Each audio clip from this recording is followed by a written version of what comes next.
Selamat sore pemirsa Duta TV, kembali bersama saya Diana Rosianti. Jumat sore, Jumat Inspirasi. Seperti biasa, saya selalu mengajak Anda untuk berjumpa dengan dia yang perjalanan hidupnya, pemikirannya, karyanya, idenya, mudah-mudahan bisa menginspirasi kita. Kali ini saya mengajak Anda jalan-jalan menuju pelabuhan di Kota Banjarmasin. Mendekati Pelabuhan Trisakti ada sebuah kantor yaitu PT Ambang Barito Nusa Persada atau kita mengenalnya dengan PT Ambapers. Kita akan menemui direktur utamanya Bapak Dr. Haji Julfadli Gajali MSc. Hari ini saya sudah berada di ruangannya dan beliau sudah ada bersama saya. Assalamualaikum, selamat sore Pak. Waalaikumsalam Bu Diana, selamat sore kembali. Sehat ya Pak ya? Alhamdulillah sehat. Tadi saya sengaja meng-highlight jalan-jalan ke Trisakti. Orang kalau berpikir Trisakti, pelabuhan itu kan apalagi di kondisi panas begini ya Pak gitu, memang wilayahnya panas, suasana kerjanya panas. Tapi begitu masuk ke kantor ini adem loh Pak. Alhamdulillah. Adem. Bapak sudah berapa tahun ya Pak di PT Ambapers ini? Saya di PT Ambapers ini sejak tanggal 27 Februari 2019. Jadi sampai sekarang ini sudah hampir mencapai 5 tahun, hampir 5 tahun ya. Februari nanti saya 5 tahun. 5 tahun. Ya. Baik Pak, kalau tadi saya bicara panas, adem, kita kan ngelihatnya kalau sosok Pak Julfadli ini kan kalem gitu ya. Sementara ini PT Ambapers orang berpikirnya karena dekat-dekat di pelabuhan itu kan dengan suasana yang mungkin ya karena pekerjaannya gitu kan. Sebetulnya kalau Bapak membuat iklim bekerja di PT Ambapers seperti apa Pak? Ya, jadi kita suasana kerja di PT Ambapers ini ya profesionalisme dan juga dengan kekeluargaan ya. Saling kasih mengasihi dan juga memberi informasi hal-hal apa yang sepatutnya dilaksanakan dan kerjakan. Kalau terobosan yang saat ini yang paling menonjol di PT Ambapers saat ini apa Pak? Iya, kita selama di sini kemarin kita sudah mendapatkan izin Badan Usaha Pelabuhan pada tanggal 31 Februari 2019 kemarin. 2019. Terakhir kita mendapatkan lagi izin konsesi dari pemerintah pusat, yaitu pada kita sudah membuat perjanjian kemarin dengan pemerintah, dalam hal ini diwakili oleh Kepala Kantor KSOP, yaitu pada tanggal 20 September 2022. Jadi kita diberikan konsesi selama 20 tahun ya, dan kewajiban membayar PNBP 8%. Itu sebuah prestasi yang agak sulit tadinya ya Pak ya. Baik, kalau untuk kemajuan dengan adanya BLU itu otomatis kan harus ada, ini baru kunci Pak pertama ya Pak, harus ditindaklanjuti. Rencana ke depannya seperti apa Pak? Ya, rencana ke depannya dengan adanya sudah ada kepastian hukum, kita mengelola alur selama 20 tahun, bahkan ada jaminan bahwa alur ini akan kita kelola ke depannya itu paling tidak 20 tahun ke depan paling tidak. Dengan dikelolanya alur ini berarti alurnya akan terpelihara sehingga perekonomian di Kalimantan Selatan khususnya dan di Kalimantan Tengah itu akan lancar lah, akan berjalan lancar. Yang di karena sungai kalau itu sungai itu. Karena kalau alur terhambat ini sangat menghambat perekonomian khususnya Kalimantan Selatan dan juga Kalimantan Tengah. Karena itu support logistik dari situ ya Pak ya. Situ yang dulunya cuma berfungsi di sini cuma 6 sampai 8 jam satu hari. Itu menunggu air pasang baru bisa kapal lewat. Sekarang sudah bisa hilir mudik 2 arah. Dalam 1 kali 24 jam sudah bisa. Nggak ada masalah lagi, sudah lancar semuanya. Dan terus berjalan. 20 tahun ke depan harus banyak inovasi artinya ya Pak ya, untuk bisa lebih mendapatkan pendapatan.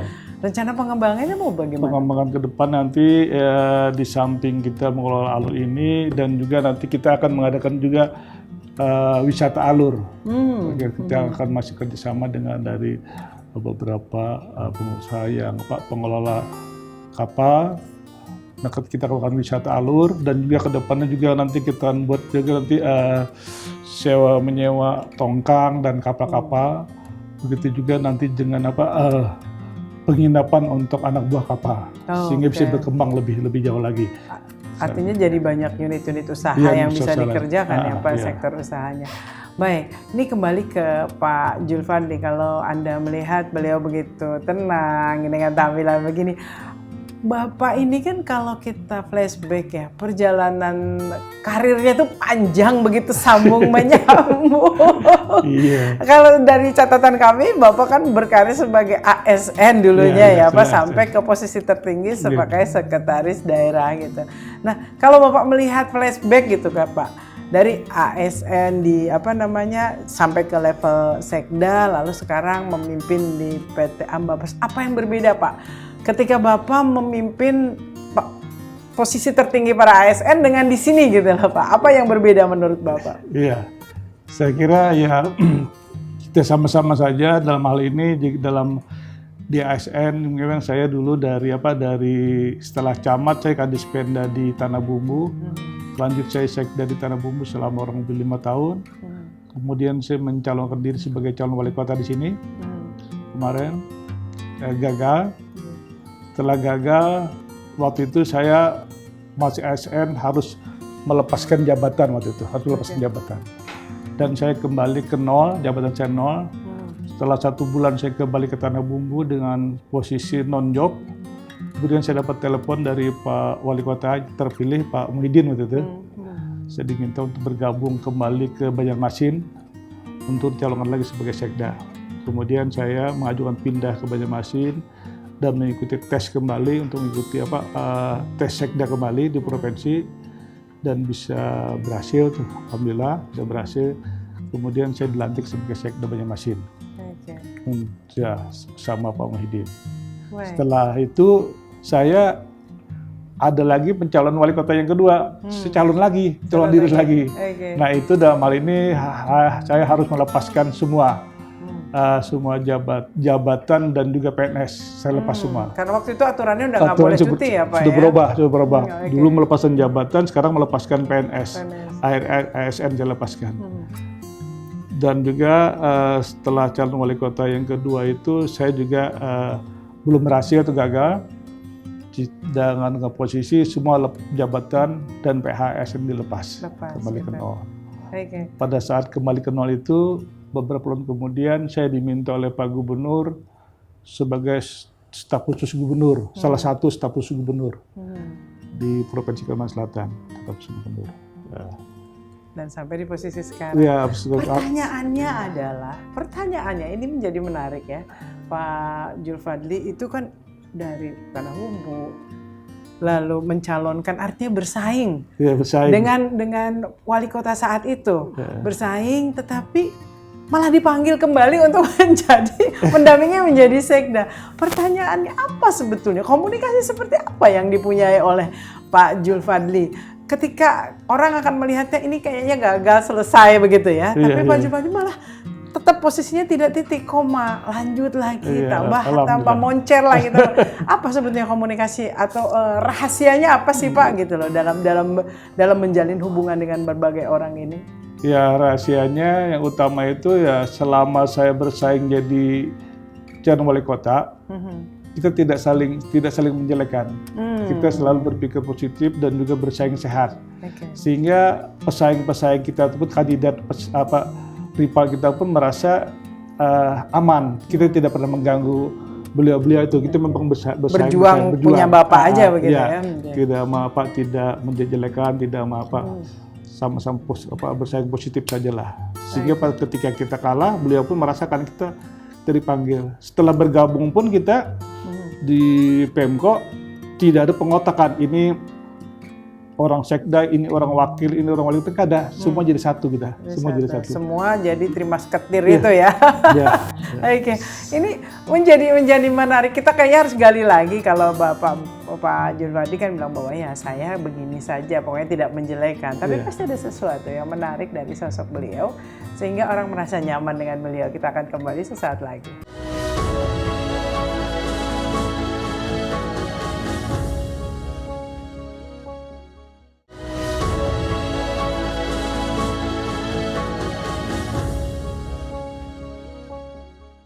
Pemirsa, ada orang bijak mengatakan bahwa komunikasi tertinggi adalah ketika kita bisa saling mengorangkan, bisa mendengar dan kapan bisa berkolaborasi. Saya melihat itu pada Pak Zulfadli ketika tadi kita sudah mendengar ceritanya bahwa beliau adalah dari camat. Artinya Bapak dari STPDN sebelumnya. Iya, dari APDN Banjarbaru, lulusan APDN Banjarbaru. Jadi berkarir awalnya camat di Kota Banjarmasin. Kenapa jadi ke Tanah Bumbu, Pak? Ke Tanah Bumbu waktu itu ada pemekaran Kabupaten Tanah Bumbu. Waktu itu sebagai pejabat bupatinya Pak Jarullah waktu itu, Pak Jarullah bupatinya. Dan kita diminta untuk bergabung ke sana. Kita minta izin dengan Pak Wali Kota Pak Arospen Arfan, dikasih izin, saya pindah ke Tanah Bumbu waktu itu. Lalu diangkat sebagai Kadispenda Tanah Bumbu selama 2 tahun waktu itu. 2 tahun. Kemudian baru calon sekda, terpilih jadi sekda waktu itu habis itu. Oke, dari sekda sana akhirnya mencalon Kota Banjarmasin, Wali Kota Banjarmasin ya. Nah, komunikasi apa yang dilakukan tadi bahwa Bapak sudah mengatakan bahwa saya tidak pernah black campaign, tidak pernah menjelekkan orang. Dan posisinya akhirnya wali kota saat itu malah menggajak untuk bergabung bersama-sama membangun Kota Banjarmasin. Tadi Bapak juga mengatakan bahwa saya tidak ada pengkotakan saat itu. Tapi komunikasi apa yang nyaman antara kan data dari pesaing politik biar bagaimanapun pesaing politik sampai akhirnya menjadi satu tim, Pak? Kita ada yang penting keterbukaan dan juga saling mengingatkan. Kalau ada hal saya juga salah minta tegur, begitu dan beliau kita saling mengingatkan lah dalam hal pergaulan maupun dalam hal pekerjaan kita saling mengingatkan aja, saling mengingatkan. Sehingga ada kenyamanan dalam bekerja gitu ya. Jadi kenyamanan itu menjadi penting ya, Pak. Ya. Baik, proses pencalonan kedua yang wali kota lalu ternyata belum berhasil juga. Apa yang Bapak lihat dari proses itu yang pertama dan yang kedua? Apa bedanya dan apa kondisinya, Pak? Iya, kondisi yang kedua itu memang istilahnya kan harus melepas semua semua jabatan ASN lepas. Waktu itu juga di Injury Time juga kemarin saya didukung oleh waktu itu dari PKB Pak Jarullah. Pak Jarullah dukung partai Pak Jarullah dan juga waktu itu ada partai P3 itu dukung. Dalam persaingan itu Pak Jarullah, Pak Muhyiddin dan Pak Manbirin bersaing bertiga. Di provinsinya? Di provinsinya kita di Banjarmasin dan kita kalah. Tapi juga pada akhirnya kita juga dipanggil lagi oleh Pak Manbirin. Orang-orang pada bingung, kok kenapa itu orang Jarullah kenapa dipanggil lagi? Itu bingung lagi. Itu pertanyaan itu. Pak Manbirin juga tidak memandang itu, saya dipanggil untuk jadi staf khusus beliau. Karena memang berteman sebelumnya, sebelumnya kenal baik ya. Berteman juga, Pak Jarullah berteman, Pak Manbirin juga berteman. Waktu itu saya sebagai camat waktu itu, camat di Banjarmasin Timur. Setelah dipanggil beliau jadi staf khusus, kemudian ada kesempatan juga waktu itu ada mencari komisaris Bangkasel. Sehingga saya juga mencalonkan diri untuk sebagai kandidat komisaris setelah melalui seleksi dari Bank BI, tim Bank Indonesia dan juga dari OJK, alhamdulillah juga lolos sehingga saya bisa menjadi komisaris Bangkasel selama kurang lebih 2 tahun 3 bulan itu di Bangkasel. Kemudian setelah itu baru kami ke sini ke Ambapes untuk Ambapes. Baik. Saya masih penasaran, Pak, kuncinya gitu lah kan. Kuncinya ketika bergabung dengan dalam tanda kutip lawan politik, walaupun mungkin tidak langsung begitu ya, seperti dengan Pak Gubernur saat ini pun tidak langsung berlawan politik, tetapi kan orang akan melihat Bapak berada di kubu yang berbeda begitu ya. Berbeda. Tapi kecurigaan itu sama sekali tidak ada kepada Bapak dan malah mendapatkan posisi-posisi terbaik. Apa sebetulnya Pak yang Bapak komunikasikan, profesional apa yang Bapak tawarkan kepada pimpinan-pimpinan itu? Pertama kita memang harus setia dan juga loyal kepada pimpinan kita. Dan orang menganggap saya loyal waktu itu dengan Pak Jarullah waktu itu. Sehingga pas ketika waktu pertama saya kalah wali kota pertama juga dianggap loyal, sehingga saya diminta oleh wali kota Pak Muhyiddin. Begitu juga pencalonan kedua, saya juga dianggap loyal juga dengan Pak Muhyiddin, dengan Pak Jarullah. Bersaing 3 kandidat bersaing, semua pada atasan semua itu kan. Dan itu semua hubungannya baik semua ya? Baik ya, dengan Pak Jarullah baik, Pak Muhyiddin baik. Yang satu pernah mitra, yang satu pernah mitra. akhirnya juga Pak Manbir juga alhamdulillah bisa dipanggil, kami bergabung ke sana. Dan juga ya alhamdulillah sampai bisa sampai di Ambapes lah kami. Ambapes dengan dan kita juga kerja juga di Ambapes dengan tulus ikhlas dan juga dengan semangat, dengan kebersamaan. Terus kita sampai sudah mendapatkan izin konsesi ini, luar biasa izin konsesi. Kita kembali flashback Pak. Flashback Pak, Bapak kan pastinya kalau tadi dari APDN jelas tuh jenjang karirnya ya, memang jenjang karir di ASN dan posisi tertinggi itu sudah didapat sebetulnya sebagai posisi sekda. Tapi masuk ke APDN itu memang keinginan Bapak dari muda Pak, atau sebetulnya bagaimana? Ya, memang keinginan dari muda itu ingin mengabdi lah kepada pemerintah lah waktu itu ya, dari pemerintah. Ya, dengan jalur pengabdian kita kemarin melalui APDN. Artinya memang sesuai dengan jalurnya Pak ya, sesuai dengan keinginannya. Nah, menarik adalah ketika ada peristiwa yang paling penting adalah ketika pencalonan kedua harus ditanggalkan semua Pak, harus menanggalkan semua dan akhirnya kalah, tidak punya apa-apa.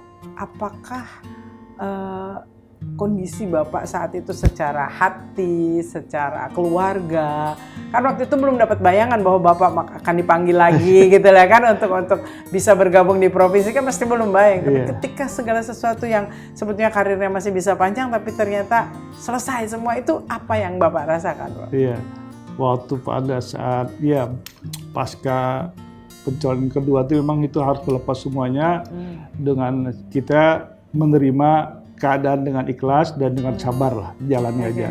Tapi dengan catatan juga tidak minder dan tetap bergaul seperti biasa. Dalam kegiatan-kegiatan apapun tetap hadir. Ada kegiatan-kegiatan baik itu kegiatan Kota Madia maupun kegiatan-kegiatan sosial lainnya di Kota Madia, saya terus hadir. Tidak pernah saya tidak hadir selama saya ada di Banyumas, saya terus hadir. Jadi tidak langsung mengurung diri begitu? Tidak mengurung diri, tetap hadir. Kenapa Bapak bisa sampai sekuat itu mentalnya? Tidak semua loh Pak, apalagi di posisi sudah jabatan cukup tinggi gitu loh, lalu harus ditanggalkan. Yang mengasah mental Bapak itu sebenarnya keseharian Bapak dalam hidup Bapak itu seperti apa sih? Iya, karena juga saya senang dengan akrab bergaul dengan para ulama waktu itu juga almarhum Guru Judi dan juga Ayahanda Pak Husin Naparin dan para ulama-ulama, saya akrab dengan beliau-beliau, sering itu yang menguatkan ya. Sehingga saya ada kesabaran dan juga ketenangan dalam dengan bimbingan beliau-beliau itulah kan tidak terus. Artinya kehilangan itu, jadi akhirnya benar-benar kalau melihat Pak Julfadli itu kehilangan itu hanya sementara, karena akhirnya kembali lagi dan itu jalan itu ada. Kalau Pak Julfadli sendiri pada posisi jabatan, pada posisi apapun itu, apakah prosesnya itu mencari atau menunggu atau biarkan dia datang dengan sendirinya Pak? Ya, pada intinya kita terus berusaha untuk untuk kemajuan dan kebaikan. Itu aja kita laksanakan, kemajuan dan kebaikan. Jadi apapun kita terus berusaha untuk kemajuan dan kebaikan lah itu. Artinya pokoknya siap ketika itu pilihan itu datang ya Pak. Baik. Ikhlas tadi Pak Julfadli menyatakan bahwa ya sering bergaul dengan orang yang hatinya ikhlas itu juga itu yang bikin kekuatan ya Pak. Betul. Nah, kalau kita melihat kan kecewanya itu kan pasti. Kalau Pak Julfadli sendiri kalau dalam keadaan titik terendah gitu lah Pak ya. Biasanya secara keseharian apa yang bisa membuat Pak Julfadli itu bangkit kembali kalau dalam keadaan tidak nyaman, keadaan ya kan hidup nggak pernah lurus-lurus aja Pak ya gitu lah. Biasanya apa yang Bapak lakukan? Iya, saya waktu setelah pasca pelepasan semua atribut ASN kemarinnya, kami selalu tambah akrab dengan keluarga, dengan anak, istri, selalu bersatu, komunikasi, keterbukaan dan selalu mengakrabkan diri kembali lah, selalu tambah dekat lah dengan keluarga ya. Oh, jadi support sistemnya keluarga, dari pemirsa. Keluarga. Jadi itu yang bikin Bapak kuat ya. Keluarga. Ketemu kunci. Jadi anak, istri, keluarga semua. mendukung sekali Iya, apapun yang menjadi keputusan Bapak. Keluarga sangat mendukung. Oke, baik. Kalau kita lihat ke keluarga, karena ini sudah cerita soal keluarga, putra putri berapa Pak? Ada 3. Ada Pertama laki-laki, kedua sudah bekerja, kedua perempuan, ketiga juga perempuan. Yang terakhir itu masih kuliah. Masih kuliah, tapi sudah punya cucu? Ada cucu sudah? Ada 1 cucu. Itulah yang jadi hiburan ya Pak dalam keadaan. Dari anak pertama cucu. Arti sukses bagi Pak Julfadli itu apa sih Pak? Arti sukses dari kita tuh ya adanya yang penting bisa membantu orang lain dengan sesuai prosedur dan juga ketentuan yang ada lah, itu membantu, dan juga bisa berkumpul dengan keluarga juga suatu kunci sukses juga. Nah, ketahuan kunci suksesnya ternyata ada keluarga di situ yang selalu menopang ya. Jadi Bapak kalau mau ngambil keputusan apapun, baik itu mencalon, baik itu selalu keluarga dilibatkan. Iya, keluarga kita libatkan, dan juga apapun yang terjadi keluarga bisa menerima dengan senang hati lah apapun. Artinya nggak pernah dilarang, jangan lagi gitu enggak ya Pak? Enggak. Oke. Nah, kekompakan keluarga itu menjadi harta terbesar. Jadi nggak ada yang salah dengan kata-kata harta paling berharga adalah keluarga. Kita masih akan ngobrol lagi dengan Pak Julfadli sesaat lagi.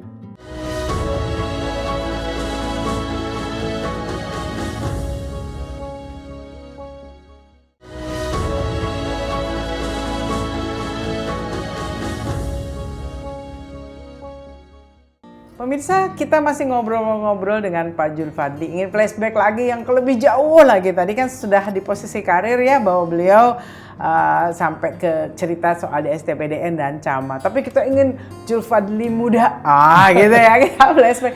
Bapak kecil besarnya di Banjarmasin atau di wilayah mana Pak? Saya kecilnya di Banjarmasin. Di Banjarmasin ya. Oke, di catatan kami Bapak ini juga pernah menjabat sebagai Ketua FKPPI. Berarti anak kolong Pak ya? Iya, saya anak kolong. Sejak jenjang FKPPI dari bawah, di komplek, ketua kecamatan, ketua Kotomadia, juga sampai jadi ketua pemuda Kalsel FKPPI juga pernah waktu itu ya. Oke, artinya Bapak memang senang berorganisasi dari senang muda organisasi, ya? Senang organisasi. Oke. Baik, kalau kita melihat tadi kehidupan anak kolong, kita flashback ya. Pak, biasanya kehidupan anak kolong kalau dulu tuh suka dibilang agak-agak berani dan bandel katanya. Apakah Pak Julfadli juga sama seperti itu? Ya, waktu itu sangat terasa. Waktu saya tinggal di komplek Ayani 1 sama orang tua. Di situ ada kurang lebih 500 rumah keluarga ya. Di situ Bapak sebagai komandan komplek. Di situ jadi di komplek itu ada 1 telepon, ada 1 komunikasi, cuma ada 1 telepon di rumah. Dulu masih kompleknya. Jadi kadang-kadang waktu tengah malam ada telepon dari pimpinan dari tentara, minta panggilkan ajudan, minta panggilkan supirnya. Dan itu ada di tempat Bapak teleponnya? Telepon ada. Itu kepanggilan kan ada tengah malam, jam 1, jam 2 malam. Jadi kita diminta oleh orang tua, tolong carikan nama si A, besok diperintahkan oleh Panglima atau oleh komandannya agar ke rumah jam 6 pagi. Jadi kita cari rumah orang sebut. Kita dalam 500 kakak itu kita cari di mana rumah yang bersangkutan. Kita keliling tengah malam sampai ketemu, kata pesan Bapak itu kalau nggak ketemu nggak usah pulang. Itu aman orang. Tapi akhirnya Bapak jadi terkenal pasti ketemu ya. Saya cari terus. Tengah malam dia dengan suasana yang sepi, tengah malam bermacam-macam ya, banyak cerita ada ya, istilah gaib ya, macam-macam ya. Karena kan komplek baru dan juga sepi ya. Dan rawa kiri kanan ya pasti. Rawa, hutan, tercari. Tapi akhirnya ketemu semua. Dan itu sering kita lakukan beberapa kali gitu. Tiap beberapa malam ada panggilan. Kita cari terus sampai ketemu lah. Kalau nggak ketemu nggak boleh pulang ke rumah. Sekeras itu didikannya ya. Tapi ya diminta, tapi kita sadar bahwa ini karena ini penting, ada perintah dari atasannya harus ketemu lah. Dan itu kita lakukan terus, dan itu penyemangat bagi kita. Dan itu akhirnya ya sosok Bapak akhirnya dikenal juga jadinya di komplek itu ya. Komplek. Nah Pak, kalau didikan tentara kan biasanya keras, disiplin. Bagaimana pola didik ayah saat itu? Ya, ayah ya dengan apa, dengan juga dengan penuh kasih sayang juga ya, dan disiplin, dan juga harus jujur, tidak berbohong, apapun nanti harus sampaikan apa-apa. Jadi kita harus terbuka dengan ayah waktu itu. Ayah terbuka. Tapi biasanya anak tentara tuh larinya kalau nggak jadi tentara, jadi polisi gitu loh. Kenapa Pak Julfadli nggak mengambil jalur itu? Apakah sempat berpikir untuk ikut jejak ayah? Sempat juga waktu itu kita daftar di Akabri ya. Karena waktu itu ya kondisi gigi kita waktu bolong-bolong ya, ada bolong itu nggak bisa. Khas orang Kalsel ya, orang-orang Banjar ya. Iya, itu juga satu kendala kemarin. Tapi akhirnya bisa kembali daftar di APDN, alhamdulillah bisa di APDN. Baik. Yang paling Bapak ingat dari pendidikan orang tua baik ayah dan ibu yang paling membekas ke Pak Julfadli sampai saat ini, membentuk sosok seorang Pak Julfadli sekarang itu apa Pak? Ya, itu yang ditekankan, bantu orang lain sesuai dengan prosedur, itu aja. Ya, itu yang paling bekas. Jangan sampai membantu orang juga menyalahi prosedur yang ada. Terus kita bantu aja orang, tapi sesuai prosedur dan ketentuan yang ada lah. Kita bisa, itu menjadi pendidikan, itu pesan ya? Bapak ya, pesan Bapak. Baik. Akhirnya itu membekas dan ternyata berjalan sampai sekarang. Organisasi selain FKPPI apa lagi Pak yang diikuti Pak? Ya, selain FKPPI sekarang saya sebagai sekretaris PD FKP Kalsel, sekretaris daerah, dan juga sekarang juga sebagai ketua harian di HDI 45, Badan Pembudayaan Nilai-Nilai Juang 45, saya sebagai ketua harian. Oke, artinya nggak jauh beda dengan organisasi sebelumnya ya, di FKPPI. Memang yang bela negara, cinta negara gitu kan. Kalau Pak Julfadli sendiri memaknai tadi posisi keluarga inti dari orang tua dan mungkin saudara-saudara dan keluarga inti, akhirnya Bapak berumah tangga. Posisi di dalam kehidupan Pak Julfadli itu seperti apa mereka itu? Semua baik di pihak istri, di pihak kami, semua pada baik semua. Paling terkesan waktu itu saya pernah sakit waktu itu pada tahun 1998 lah waktu itu, sempat sakit kita. Waktu itu mau ngambil pendidikan S2 di Yogyakarta di UGM. Setelah itu sakit sehingga harus kembali ke Banjarmasin. Dan juga dalam keadaan waktu itu kenapa ya, karena seperti itu seperti lumpuh, tapi nggak lumpuh juga, lumpuhnya itu seperti nggak bisa bergerak lah, susah. Jadi tiap malam itu keluarga ngumpul bacakan Yasin seperti orang mau meninggal, itu yang. Tapi kita dengan adanya kondisi begini, saya itu bersyukur karena keluarga bisa kumpul semua. Tiap malam kumpul, tiap malam bacaan Yasin, saya bacakan Yasin tiap malam. Satu sisi untuk Bapak jadi kayak dikasih kesempatan kedua gitu ya Pak? Kedua.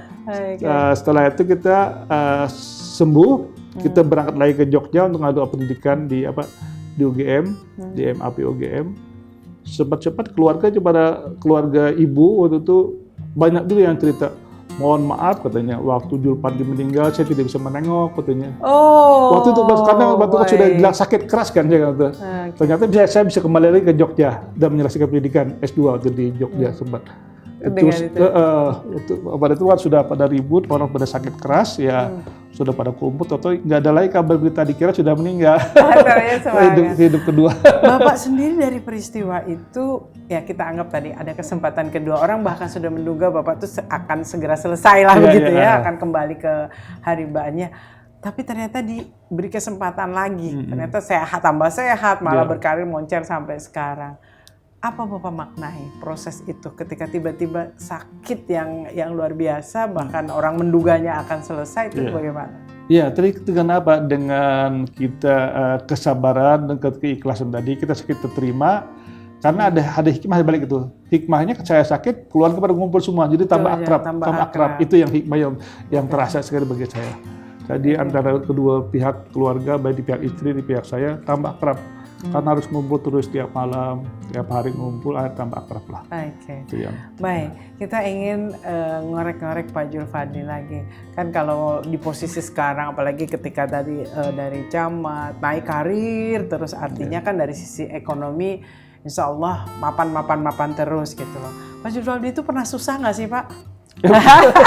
Seorang Pak Julfadli itu pernah merasakan susah nggak sih? Ya, pernah lah susah. Apalagi anak kolong kan. Kita ada 11, rata-rata kan kita ada 11 bersaudara. Wow, 11 bersaudara bisa di rumah yang sedang saja gitu ya. Oke. Itu sangat susah. Sangat merasakan bagaimana dulunya kalau makan pakai undang papai, pakai telur dadar dipotong-potong. Tapi dari masa sulit yang katanya sulit itu kan kalau kita mendengar tuh kayaknya nggak ada keluhan gitu loh. Apa yang paling berkesan yang akhirnya menjadi motivasi dari Pak Julfadli? Dengan adanya itu semua, dengan kita melalui masa-masa sulit itu sehingga sampai sekarang apapun yang saya makan, apa itu semua pada nikmat. Jadi istilah cuma dua, orang tahu semua. Yang sama saya cuma ada enak dan enak banget itu aja.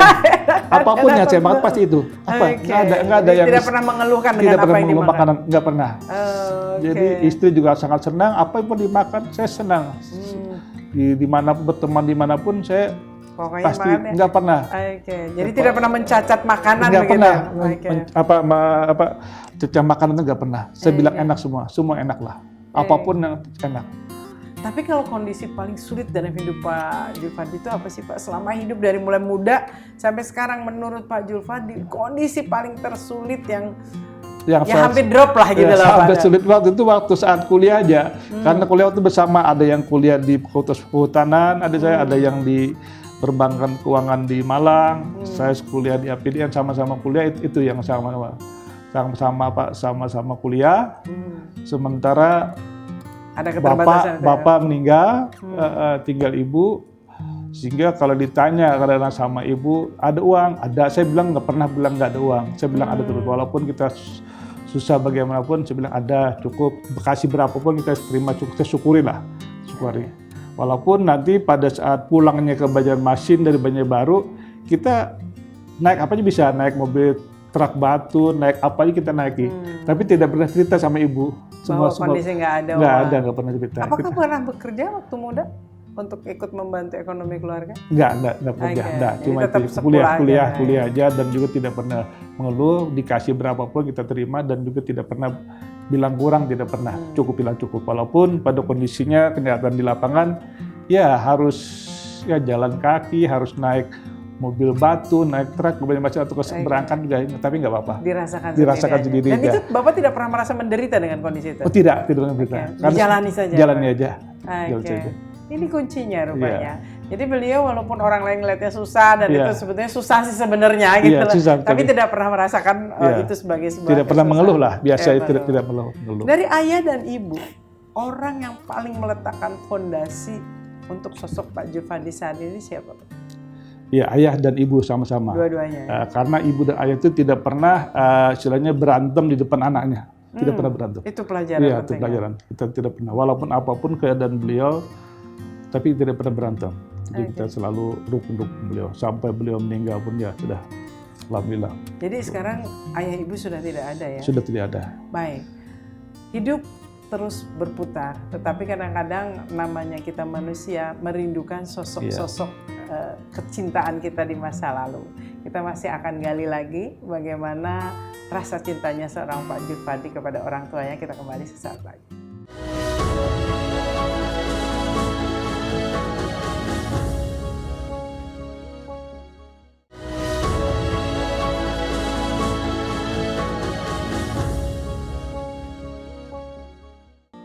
Pemirsa, kita ada saat ini akan sangat mustahil tanpa mereka yang berada di masa lalu. Dan pastinya orang tua adalah yang luar biasa. Ketika ayah dan ibu itu berpulang, kondisi Pak Julfadli itu sudah posisi berkarir dengan nyaman kah atau masih merintis Pak? Ya, pada saat ayah berpulang, saya itu baru mau masuk perguruan Fisipol Unlam atau Fisipol Unlam ya. Pada saya mau masuk kuliah di Fisip Unlam, bapak berpulang. Bapak pulang. Kalau ibu? Kalau ibu itu kita sudah mencapai sekda di Tanah Bumbu. Oh, sempat melihat karir Moncer beberapa bulan sempat melihat sebagai sekda di Tanah Bumbu. Oke, baik Pak. Namanya anak adalah anak. Bagi orang tuanya kita akan tetap jadi anak kecil kan Pak? Iya, Dan kita juga pasti akan merindukan orang tua. Seandainya, ini bukan berarti mau menyesali kehidupan, namanya kehidupan sudah garisnya memang seperti itu. Apa yang paling Bapak sesali terhadap ayah dan terhadap ibu yang belum sempat gitu? Bapak pasti punya keinginan ingin menyenangkan bagaimana. Apa yang untuk ayah apa, untuk ibu apa Pak? Yeah. Kondisi yang kayak ini sekarang Bapak sudah punya nih gitu loh, tapi mereka mungkin belum bisa menikmati itu. Yeah. Memang ya pada waktu ayah meninggal kita masih baru lulus SMA kan, baru masuk perguruan tinggi. Itu aja tidak bisa membagikan ayah udah nggak sempat lah, nggak sempat. Cuma kita sempat berkumpul dengan beliau pada saya oleh sakit, tetap akrab dengan terus bersama beliau lah, sama ayah. Waktu ibu itu memang sempat kita jadi sekda, sempat beliau hadir, ikut pada pelantikan. Ya setelah beliau meninggal aja memang ada hal-hal yang istilahnya yang kita sesakan nggak ada juga sih, sebenarnya nggak ada juga. Kita sudah dengan ikhlas lah dengan pulauan beliau, dan ikhlas saja lah, ikhlas kita ikhlasan jalannya semuanya gitu jalannya. Lalu sekarang kepada anak-anak ya, Bapak kan pasti punya didikan yang dibekali oleh orang tua sampai sosoknya menjadi seorang Pak Julfadli sekarang mampu berkomunikasi baik, mampu punya networking yang baik, dan yang menarik adalah beliau bisa diterima bahkan oleh lawan politiknya gitu, malah ikut bergabung di dalam beberapa keadaan. Apa yang Bapak terapkan terhadap putra-putri Bapak? Pola asuh apakah sama seperti orang tua atau Bapak punya pola asuh sendiri? Iya, dengan anak-anak kita pesan, kita bisa bilang harus berusaha bagaimana untuk kemajuan dan juga kebaikan telah berbuat. Seperti halnya yang saya alami, saya di usia 61 tahun pun saya masih kuliah, saya bisa meraih doktor dalam usia 61 tahun. Teladannya itu ya Pak ya. Kita terus berusaha meningkatkan kebaikan dan juga untuk kemajuan lah, baik itu secara pribadi maupun secara kelompok, terus kita tingkatkan. Itu yang kita tanamkan. Jadi jangan berputus asa, terus belajar. Terus lakukan yang terbaik. Terbaik. Kalau untuk pendidikan, apakah ada arahan kan biasanya gitu ya orang tua yang ASN pengen anaknya juga masuk atau Bapak membebaskan? Ya. Untuk anak pendidikan terserah yang bersangkutan. Ya, yang pertama kemarin ngambil IT, yang kedua juga ya IT, yang ketiga juga dia ngambil IT juga sesuai dengan zamannya dia. Ya. Artinya ternyata nggak ada yang ngikutin bapaknya ya. Nggak ada, di ASN nggak ada. Ada ikut nggak mau ya Pak? Kakeknya juga nggak ada. Oh gitu, jadi nggak ada yang mau begitu. Apakah pernah menawarkan, kan biasanya begitu ya orang tua ya? Pernah kita tawarkan juga, tapi mereka memilih jalan sendiri. Dan Bapak nggak apa-apa merestui? Nggak, merestui aja. Okay. Kita tidak memaksakan harus ini enggak. Baik. Baik Pak Julfadli, mimpi atau cita-cita ini kan segala sesuatu itu yang namanya pakaian dalam tanda kutip, termasuk di dalamnya adalah jabatan, posisi, itu kan seperti pakaian ya Pak. Pada suatu saat harus kita tanggalkan karena selesai masa pakainya begitu kan. Bapak sendiri punya rencana apa ke depannya untuk masa tua yang Bapak inginkan bersama keluarga? Ya, masa tua yang inginkan pada kedepannya ya, kalau kita selama bisa berkarir di perusahaan atau bukan perusahaan, kalau memang itu tidak lagi perusahaan, kita akan melanjutkan mungkin sebagai pendidik lah, dosen lah ke depannya. Jadi pengennya kerja di dosen? Iya, semuanya tetap berkarya lah. Intinya kita tetap berkarya untuk kebaikan dan kemajuan lah. Jadi saat ini sudah mulai mengajar? Belum mengajar. Karena waktunya mungkin nggak memungkinkan. Jadi dunia pendidikan yang ingin Bapak jalan ke depannya. Ke depannya pendidikan, yang penting bisa berkarya lah untuk orang banyak. Kalau bisnis apakah Bapak tertarik juga Pak? Bisnis tidak ya. Jadi lebih ke dunia pendidikan ya. Pendidikan dan juga tadi ya. Baik, kalau Bapak melihat di posisi Bapak sebagai salah satu boleh dikata yang posisi direktur utama di perusahaan yang menjadi PAD daerah juga gitu kan. Menurut Bapak Kalsel ke depan, apalagi ini mau jadi IKN ya Pak ya, sebelah nih kan kita menjadi gerbangnya, apa yang harus ditingkatkan secara keseluruhan? Ya, untuk tingkat keseluruhan ya kesiapan kita sebagai penyangga ibu kota negara Nusantara tadi kan, ya kita harus siapkan segala-galanya. Dari baik itu dari bagaimana kita mendukung ibu kota negara kita, apakah dari segi sandang, pangan, bagaimana kita siapkan, dan juga untuk pelabuhan ke depan juga bagaimana sebagai pelabuhan nasional tentunya kita harus kita siapkan itu ke depannya. Karena ini jadi pintu perekonomian juga perekonomian, ya Pak ya? Untuk perekonomian. Dan sungai adalah ciri khas kita di Kalimantan, itu yang harus kita kuatkan. Baik, Pak Julfadli, terakhir dari obrolan kita, apa yang ingin Bapak sampaikan kepada pemirsa Duta TV, baik itu spirit hidupnya maupun juga bagaimana dalam menjalani karir dan kehidupan, Pak? Ya, untuk itu saya menyampaikan bahwa kita harus berusaha terus untuk kemajuan dan kebaikan harus berusaha dan jangan berputus asa. Terus berusaha untuk kemajuan lah dan kebaikan itu. Tidak perlu putus asa lah, karena semua itu kita lalui dan kita laksanakan dengan ikhlas, pasti akan bermakna lebih baik lah. Baik. Terima kasih Pak Julfadli untuk sharingnya. Insyaallah ini sangat bermanfaat sekali untuk memberikan motivasi dan spirit kepada mereka yang menyaksikan. Sukses untuk Pak Julfadli dalam amanahnya dan juga dalam rencana-rencana ke depannya. Termasuk juga sukses untuk Amba Pers. Amin. Terima kasih Pak. Assalamualaikum warahmatullahi wabarakatuh. Pemirsa Duta TV, hidup adalah tentang berjalan. Seperti kita mengayuh sepeda, maka jangan pernah berhenti. Kayuhlah terus. Kalau Anda lelah, berhentilah sejenak, tetapi jangan pernah berputus asa untuk terus mengayuh. Karena ketika kita berhenti, maka kita siap untuk jatuh. Saya Diana Rosianti, sampai jumpa.